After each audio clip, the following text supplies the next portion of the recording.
Hey, you're listening to Paul Anderson. This is the Sideshow Podcast.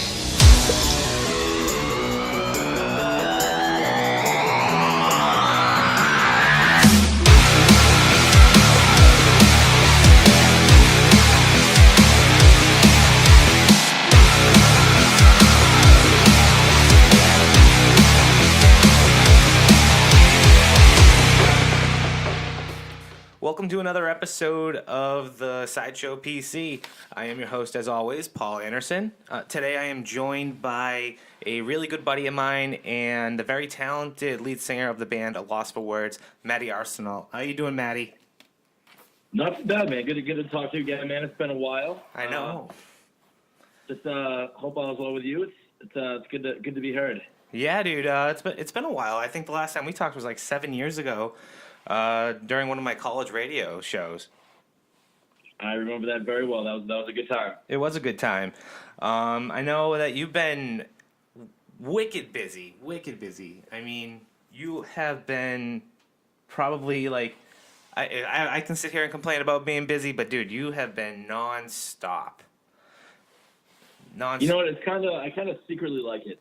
I like to feel like, I'm busy as hell and blah, blah, blah, but I secretly like to be running around, and I love the chaos. Yeah? Yeah, I'm not going to lie. I definitely love for it. I mean, now, like I said, you were the lead singer of the now kind of rested A Loss for Words, and it's been 1 year. Correct. How's that been? Yeah, man, it's still weird because it hasn't really hit me, and I think it's maybe because I'm still, on the road a lot, and I'm still very, involved in the music industry. Mm-hmm. But I definitely miss it. I miss being with my best friends and getting up on stage and kind of preaching our message and having fun with my best friends. But I mean, it was fun. We got to release that record this year, so that kind of kept it still alive a little bit. Yeah, man, and just you never know. There's always a chance of us coming back to play a show here and there in the future to come, but we're just enjoying some downtime for right now. Yeah, that's good. That's really good. I mean, you guys were traveling a lot too, even with Lost for Words. But now, from what I understand, now you're a manager. You're a full-time manager, if I'm correct, right? Yeah. No, I started my own company. A Lost for Words was kind of winding things down, called Reclaim Music Group. And obviously my biggest ally in that group is obviously Paris. They were the first band I ever worked with and kind of mentored. And they're having an amazing career, and I'm just stoked to be part of it. They're such talented young adults, and then I picked up a few other acts, and yeah, I'm just building my roster of music that I love, and kind of just I'm just really having fun with it. I love my job. I love what I do, and just having fun and enjoying the ride. There you go. Now, you mentioned Paris, and Paris is actually about to embark on a very high-profile tour, from my understanding, and that must be something to be excited to talk about. Yeah, I mean, we got a tour with Muse and 30 Seconds to Mars coming up, and that's it's a pretty massive deal to be touring with Muse, who is arguably one of the biggest rock bands in the world, and it's such an honor to honestly be part of that tour. We've been busting our asses the last 4 years, and with the second record on the move, it's just good to really have good support, and we're just watching things actually really all the dreams become a reality. So it's really, really cool. That's amazing.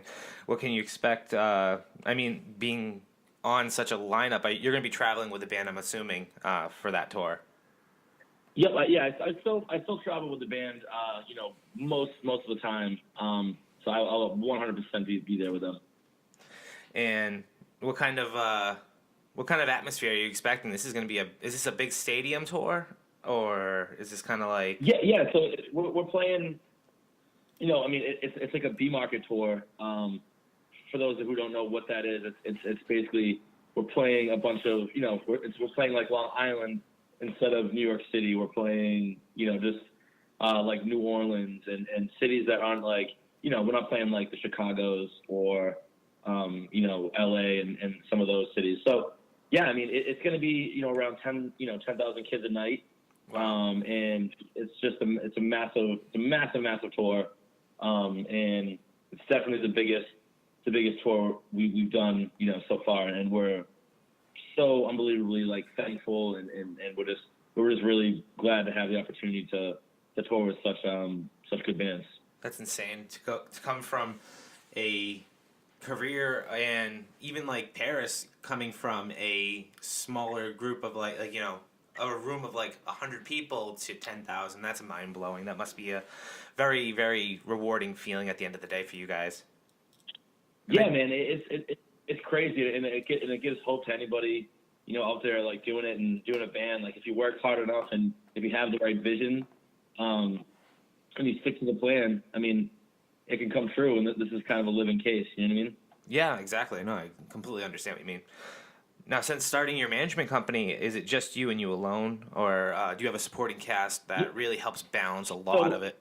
So basically, the way that works is it's just me. But with Paris, things were moving so fast that I ended up partnering up with two old friends of mine, Nate James and Matt Feldman, who have a company called Iron Management. So I worked on Paris with them. And then all my other bands I work by myself, and I just hired an assistant, a good friend of mine, Ricky Butt, which is funny because his name's Dick Butt. Not to blow him up, but I love that name. Love calling him Dick Butt. But so I got him as my kind of like my right hand man, and he's really good with like a lot of he's good with like graphic design. He's good with websites.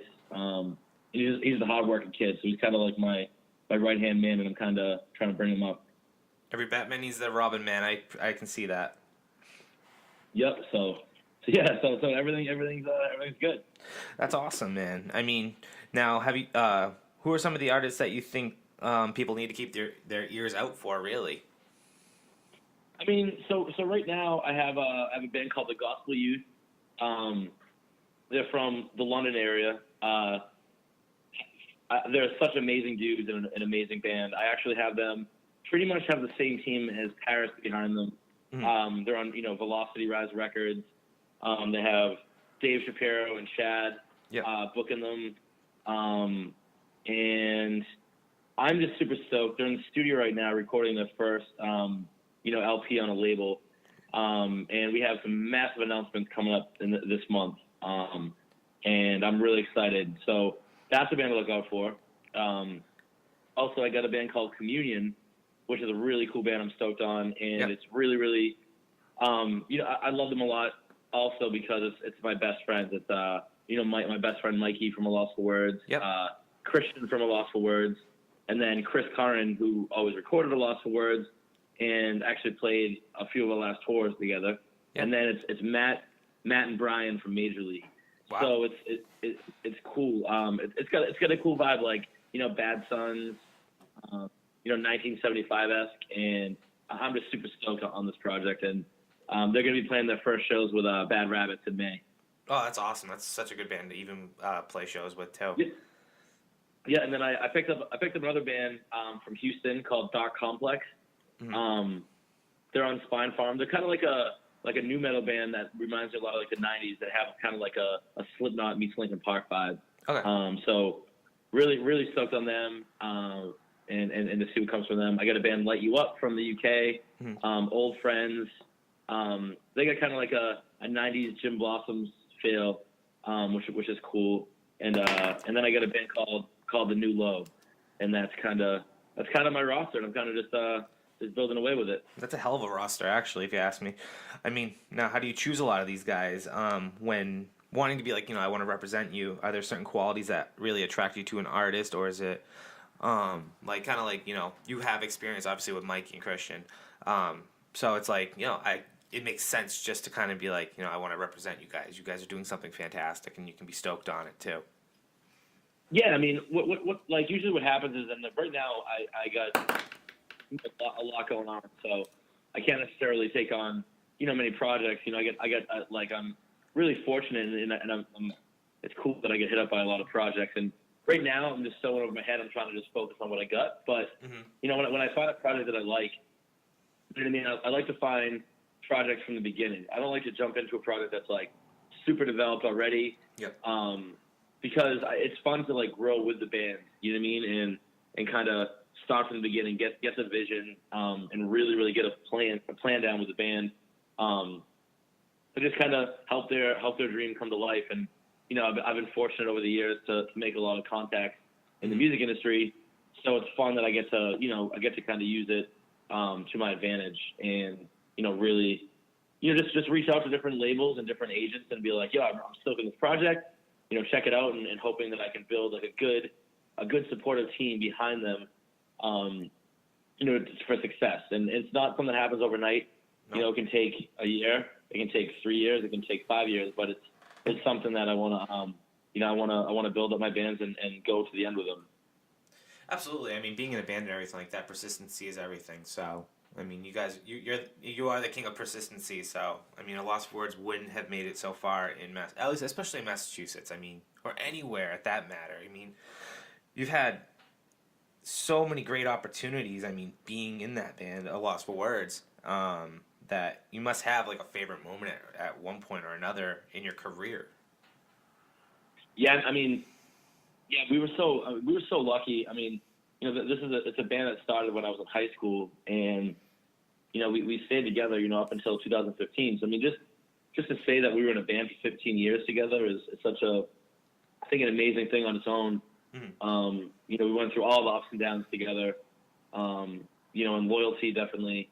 It was like a relationship. You know what I mean? Like, everybody's got different opinions about things. Everybody's got different ways of living, and it's really cool. You just kind of understand how to live, you know, with other groups of people. But I mean, together, man, we went to Japan, we've been to Russia, went to the UK, all these cool spots, man. And it's just, I always feel blessed because I never thought in a million years we'd ever even leave, you know, Boston, Massachusetts to get us all the way, you know, to these other countries. And I mean, I don't think I could pick a specific moment, but I'd say just traveling the world is just I'm so grateful. And you know, it was good to see different cultures and different ways of life. And it really helps you, you know, open up your mind and kind of see the world is more than just, you know, Boston, is more than just the U.S. There's a lot out there, religion, a lot of different cultures, and it's cool to absorb it and kind of become more open-minded. I think that's what I got from this whole thing was it opened my mind up a lot to everything. Now those are a lot of the rewards that you kind of got out of being in a band. Now, were there any like major sacrifices at the same time that, you know, you look back on, and as you think about it, would you do it differently, or are you pretty like you're content like at the end of the day? I mean, there's definitely so many sacrifices, you know, that we all gave as far as, you know, careers, you know, where we were working, where we could have worked. I mean, Marky came out of college and started doing the band instead of going, you know, to make a good career at like a bank firm or something like that. You know, Mikey gave up going to college for it. I, you know, was in the union fixing power lines, and I had a good career ahead of me doing that if I wanted to. And you know, we've had like, you know, girls through the thing, you know, break up with us because we're always gone, and you know, it's a difficult life to live. You know, we missed a lot of weddings, we missed a lot of birthday parties. You know, we missed a lot of family events. We missed our, you know, just a lot of things we missed. But at the end of the day, you know, everyone understood what we were doing. But yeah, I mean, there's definitely a lot of sacrifice comes with being in a band. A lot of sacrifice. I can only imagine. Now, even before Lost for Words and all that, like when you were a kid, what really turned you on to music? As you kind of like before A Lost for Words, like what really turned you on to music? I mean, I always really gravitated towards R&B. Yep. And, you know, growing up, I was super into like, you know, like Jodeci and Boys to Men and New Edition and all that stuff. And then I got really big in hip hop. And then, you know, like Big L and Nas and Mobb Deep, Wu-Tang, all that stuff in the 90s. From that point, when I was in 8th grade, I actually worked at a pizza shop called Louis Pizza in Abington. And I'll never forget when there was a dude, I haven't talked to him in years, too. I got to actually try to reach out to him to say hi. But he was like, yo, man, like, I know you listen to all that stuff, but you should check out, I'm going to give you my CD booklet and go check out some of these bands, see if there's anything you like. And it was like Lagwagon, No Use for Name, Bad Religion, Newfound Glory, Save the Day, Get Up Kids, Alkaline Trio. And I just remember going home. I just bought a skateboard because all the dudes at my work were skateboarding, so I was kind of trying to get into that world. And I was kind of like, yeah, I want to check out like this punk rock stuff. And yeah, man, I really dug like all the stuff that was in there, and that's when I started getting into all the Fat Records bands, all the Vagrant Records bands, and started to buy compilations. And every time I get a check, I'd go buy one new CD, and I just really got into it. And when I got into high school, I'd met a friend of mine, Danny Poulin, and we started a band together, and it just felt right. Like I loved the feeling that punk rock gave me. A place where everybody's welcome. It's a community. And it didn't matter if you were, a nerd, if you were a jock, if you were a skater, if you were, gay, if you were religious. It didn't matter what you were. If you went to this place, You had fun. you felt comfortable because everybody was open-minded just like you. And I just started getting really, really involved. I was going to multiple shows a week, and just talking to everybody that I could. I was just excited to meet people and excited to see bands. And this was before cell phones were out. Yeah. So when you'd wait in lines for these shows and stuff, you made friends. You made some really good friends to this day that are some of my best friends that I met from just being in line with them for 2 hours waiting to get inside so we could see the first band. So yeah, it was really cool. That's actually a really, I never really thought about that, where nowadays, you're right, a lot of kids just sit in a line, they're playing on their phone, they don't even, try to interact with one another anymore, and, that's a good way to look at it. It creates that community that, especially where Boston is just such a great community of people in the music scene, and even not even just between the bands, but between the band and the fans. And that's such a great feeling, especially coming from one of the fans. It's like, there is that connection. Yeah, and obviously Boston's always been our biggest. It's our home base, obviously, first off. But I mean, I just think we connected with people so well here because I think everybody saw us work so hard over the years, and we had a good, respect, and we respected everybody back. It was kind of like, we're here because of you. You know what I mean? And I think we tried our best to make everybody feel welcome, and we made everybody was our friend. You mean it wasn't? I didn't consider anybody a fan. I considered them friends, and without all their support, we wouldn't have been able to do all the cool shit that we did over the years. So I mean, we've always been grateful for the Boston music community, and bands like 4 Year Strong, and old bands like Far Away and The Cadence, and No Trigger. All these bands that we grew up with over the years, man. It's been, the Boston scene always has a little something special. You're a wicked positive dude, Matty. I mean, how do you stay that way? I mean, you gotta think it's been, you're in your 30s now. You've seen most of the world, I'm imagining. How do you stay positive? And it's a great story. I love it. That's one of the reasons why I brought you onto the show, is that you've always been such a positive dude, in my opinion.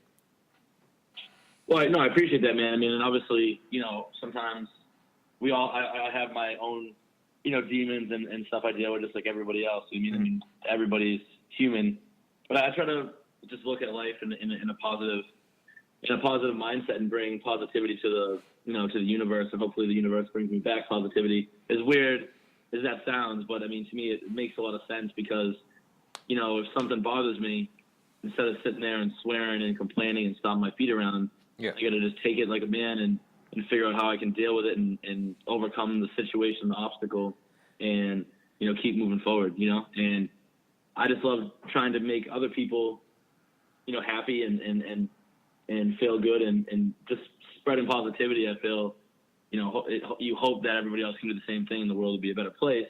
As cliche as that sounds, for me, I just always like being positive and learning from any experience and just trying to turn something negative into something positive, Oh, for sure, dude. I mean, your music especially has had that, I think, effect on people, including myself, at some point or another in my life.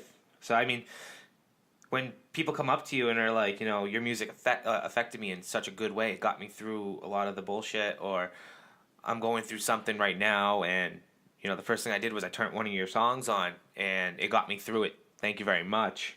Now that you've said goodbye to Lost for Words, how does it make you feel? Even like now, I mean, you must bump into fans and be like, I know who you are, and that your message definitely rang through to a generation in one way. Yeah, no, that's such a it's so cool. I mean, I don't sit there and like pat myself on the back for anything. I mean, like, but when when someone comes up and just says a thank you or tells me a little story, like, to me it just makes all I never made any money. None of us did from a Lost for Words. We probably lost more money just from touring. After eating and all that stuff, we could barely and not even pay bills. We had to work jobs when we got home and stuff. But just hearing those stories and kids saying thank you and all that just makes it be like, yeah, that was worth it. You mean, like, I've definitely heard some really, really cool stories. Some really sad, some really positive. You know what I mean? But it's cool that that the songs that we've written together have played a role in people's lives, and it's just such an incredible feeling that it's really hard to put into words. But yeah, man, it basically makes it all worth it. Every struggle, every time we've broken down, every time we've lost money, every time we played a show in front of 5 kids in a basement at someone's house, every struggle that we went through, this shit makes it, that makes it worth it. It makes it, it makes it worth every second of it. Absolutely, brother, man. I know that. I completely understand. I do remember, like, you guys have been such a dedicated band. And I remember remember the time I was still in Fitchburg State, I set up a show with you, and you actually had surgery that day. And oh yeah, I remember that. Yep. Yeah, dude. The doctor told you weren't supposed to play, and you guys were running you guys were having van trouble too, and we're all getting worried, like, fuck, where's fucking Matty and all these guys? And you guys came through and definitely put on a really great show. And to this day, I still always talk about it as one of those memories in my younger years where it's like, man, you guys came through for me, and I really appreciated that. It was such a good night. So yeah, no, I remember that being a really good show, and obviously I was highly medicated from having surgery, but yeah, I mean, even like stories like that are cool, but to me it's like I never cancel shows, because for me, I mean, obviously if it was something worse and I couldn't move or something, that then it is what it is. But yeah. I love playing shows. So to me, it's not like, oh yeah, cool, I have a good excuse to cancel. It's more like, nope. I mean, doctor said to fucking rest. I can walk. Let's fucking play. You know what I mean? Like, exactly. You must have, like, I'm sorry to cut you off, but like with that attitude too. I go back to you being a manager now. It's like that you got to wake up, you got to punch the punch clock and stuff, and you got to go to work because you have to pay the bills. You must put that type of like that work ethic into your artists too. When you're working with them, they're like, I'm fucking tired. We've been on the road, yada yada yada. There must be something like that, that work dog attitude. Like, hey guys, listen, that coach aspect. That's how I look at it. That must kick in for you a lot, like kind of like that mentor. Yeah, I mean, I think that's good, and that's one thing I have. As a manager, that kind of makes me different from some other managers. Is I spent 10 years of my life on the road. I've been through just about every single situation you can possibly be in, and I think that the people that I work with, I would never put any band or ask them to do anything that I have not done myself, or that I wouldn't do. So I think it's easier for someone like that we get. It's a lot to do all those interviews, and then do the VIP stuff, and then do this, and it's a lot of stuff, and I'm like, I used to do that stuff all the time, and it's easy to do. You just got to stay positive, and then they're like, okay, cool, we'll give it a try. Then they give it a try, and then they come back and they go, you know what, that wasn't so bad. It was a lot of work, but it paid off, and you're like, you know what I mean? And it just goes to show, and I mean, I know what it's like when you've been on the road for 2.5 years straight and stuff, and you're exhausted, so you got to bring that positivity and morale back and make them realize why they're doing it, and there's light at the end of the tunnel. And there's people just think that because you're in a band and you're doing all these big tours, it's just like the life is glorious. But I mean, there's a lot of time that you're stuck in a van, 6 to 8 hours a day. Your brain is thinking, I think that honestly, it gives a lot of people like anxiety and stuff, because you're kind of just lost, and you just kind of sit there thinking about, a lot of stuff, and you really just get there. Once you get to the show, life is good again. Mm. But there's a lot of drama. It's tough when you're away from, if you're arguing with someone you care about back home. You just want to see them and talk about it, but you're on the road for another 3 weeks. It's difficult. But I think the coolest part is you have your brothers and sisters on the road to kind of look out for you, and you really just create that family bond. And I think that's a very, very important thing is the band and the crew to really really look out for each other. I mean, you're your brother's keeper. You know what I mean? You gotta really you gotta look out for your friends and family. I couldn't agree with you more, brother, man. But I mean, other than that, man, I really appreciate you having you on my show today. Yeah, dude. Reclaim has. Yeah, it was. I love it, dude. Honestly, you are busting your hump, and I really, really, really, really can't wait to see what you have up your sleeve and what you're going to be pulling out for the fans, because I know that Paris was a big hit, and they're going places, and I guarantee you I don't expect anything less from any of your other artists. And yourself, dude, honestly. Stay safe during your trips. I appreciate that, man, and I'm excited. I mean, I just started this, but I'm going to build this empire brick by brick, and I'm having a damn good time doing it. I love it, dude.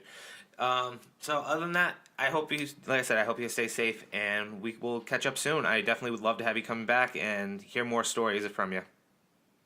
Awesome, man. Anytime, dude. And good talking to you again, Paul. Great talking to you too, Matty. And that All was. right, I'll talk to you soon, brother. All right, take care. And that was Matty Arsenault. That was Matty Arsenault from A Loss for Words and the Reclaim Music Group. And hey, you definitely keep your ears out for some of his artists. Paris is one of them, and we'll hear from him soon. This episode of the Sideshow PC is brought to you in part by Lyft. Make up to $35 an hour driving your car. Sign up today to be a Lyft driver and enter the promo code SideshowPC to earn a $500 first-time driver's bonus. It lets you pick your own hours and be your own boss.